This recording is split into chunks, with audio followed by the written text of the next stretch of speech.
7 years after the Vietnam War came to an end in 1982, college student Maya Lin diplomatically moved the United States through the hatred and debate aimed at her design memorial that shows the personal and collective pain the war caused. Her diplomatic success and architectural vision brought a divided nation together to honor those who gave the ultimate sacrifice, their lives. The Vietnam War was one of the longest, most divisive wars in United States history. In the end, it was the first war that the U.S. lost. More than 58,000 Americans died, while over 3 million Vietnamese lost their lives. At first, Americans believed in the goal of the war, which was to prevent the spread of communism. But after years of death and the government spending over $100 billion to prop up a corrupt South Vietnamese government, the anti-war movement grew to be unstoppable. Many people believed all these lives were wasted for nothing, that the war was pointless and had nothing to do with the United States. During World War II, Vietnam was invaded by Japan. Ho Chi Minh was the leader of the Viet Minh, a resistance army that fought for the Vietnamese independence. At the conclusion of the Second World War, Ho Chi Minh captured Hanoi in 1945 and declared Vietnam independent. The country would be split along the 17th parallel until elections could be held. The elections were never held and the country remained divided. Ho Chi Minh controlled the north, and a man named Ngo Dinh Diem would control the south. For months after this, the two halves of a once-united country started fighting. The U.S. eventually stepped in and helped the South fight. After 14 years and countless lives lost, the United States realized that they were losing, so they stepped out and the North Vietnam triumphed. When soldiers came home from World War II, they were celebrated with parades and treated as heroes. When soldiers came home from Vietnam, they were treated badly and sometimes even spit upon. They were disrespected because of how violent and bloody the war had been. The returning soldiers were blamed for killing thousands of innocent people in Vietnam and letting many U.S. soldiers die. Studies have shown that out of more than 10,000 homeless veterans, 50% had served in the Vietnam War. Many were refused homes because they had helped fight in the war.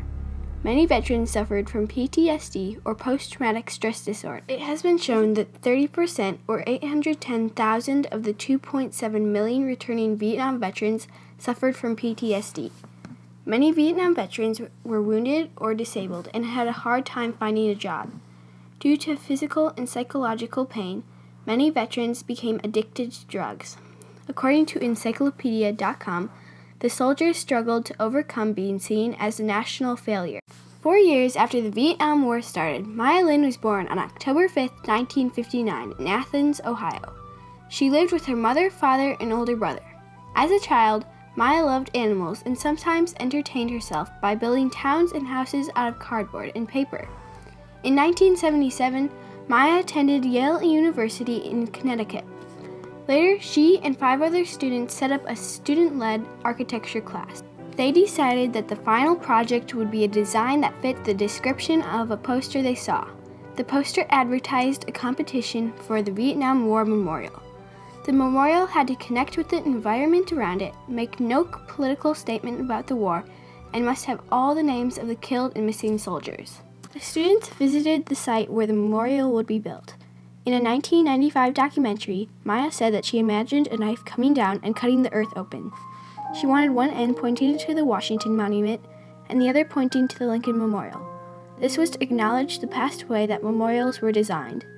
She wanted the names to be in chronological order so that the soldiers that died together would be near each other on the memorial.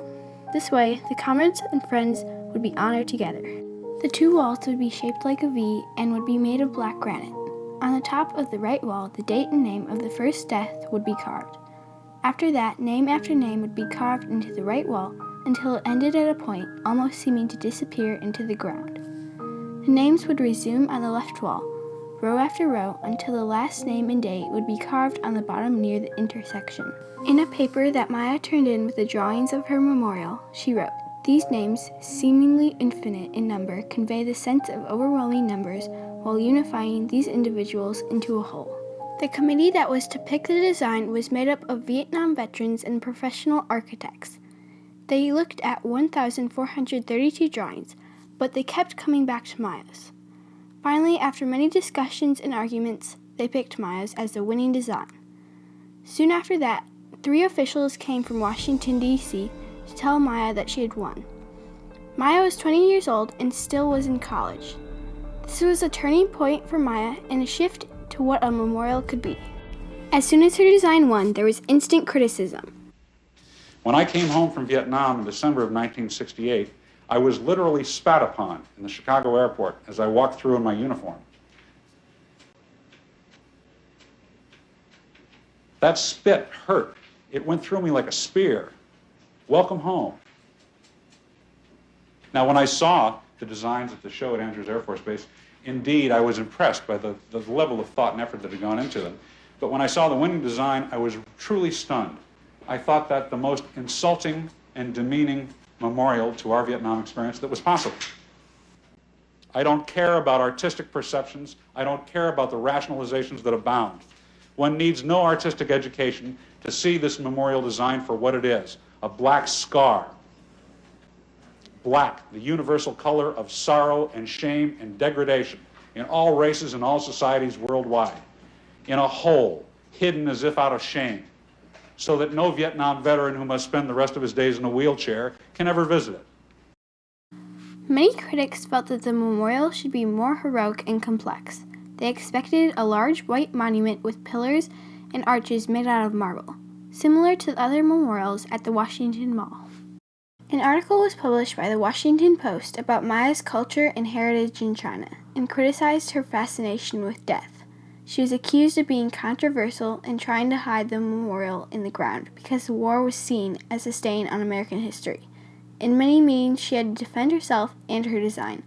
She had a debate with experienced architects and veterans, even though she was only 21 years old. Finally, a Vietnam veteran named Frederick Hart thought of a compromise.